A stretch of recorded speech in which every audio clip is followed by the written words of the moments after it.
During the pandemic, student loan borrowers could get a temporary refund on payments they made and defer student loan payments and forgive interest until further notice.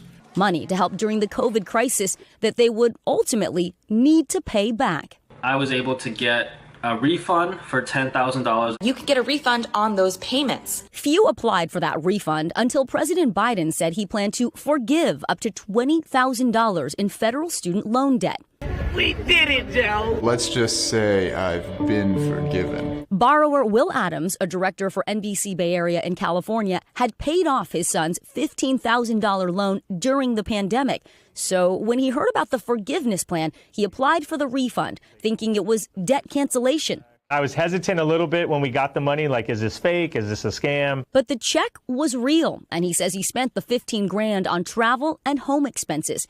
Now, 2 years later, he's expected to pay it all back, plus interest. How did you feel when you heard you were on the hook for almost $16,000? You know, I was shocked. The check, I'm looking at it right now, it says Fed Student Loan Refund. So to me, it's a refund. I wouldn't think I'd have to pay it back, but, you know, now here I am. Adams is not alone. An estimated 250,000 borrowers now owe the government for those so-called refunds. Why?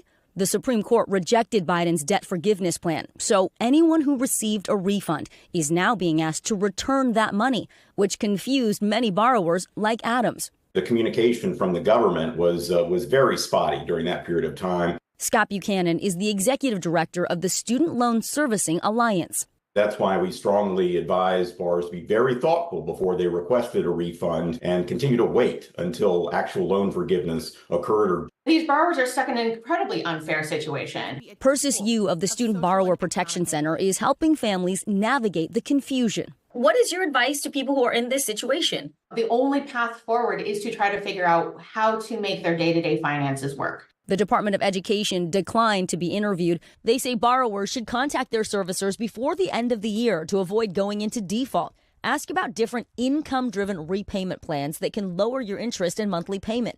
And if you're a public employee, see if you qualify for forgiveness under the Public Service Loan Forgiveness Program.